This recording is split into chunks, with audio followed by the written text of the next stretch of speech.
In U.S. commercial law, specifically under UCC Article 2, a seller's liability often extends far beyond the four corners of a written contract. It begins with the express warranty. Under UCC Section 2313, an express warranty is created in three specific ways: affirmations of fact or promises, any direct statement made by the seller about the goods; descriptions, if you describe goods as 100% pure grade A wheat, that description becomes a warranty; samples or models, any sample shown during negotiations acts as a legal benchmark for the quality of the entire shipment.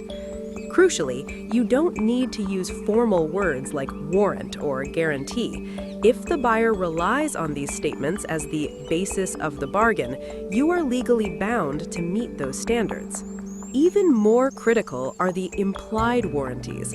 These are obligations imposed by law, even if the contract is completely silent about them. First, the implied warranty of merchantability, Section 2314.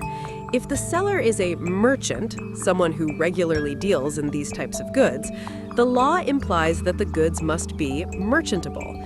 This means the goods must be at least average quality, fit for their ordinary purposes, and adequately packaged and labeled.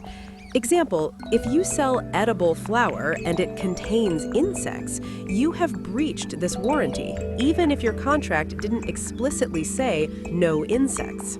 Second, the implied warranty of fitness for a particular purpose, Section 2315. This is triggered when the seller knows the specific purpose for which the buyer requires the goods, and the buyer relies on the seller's expertise to select the right product.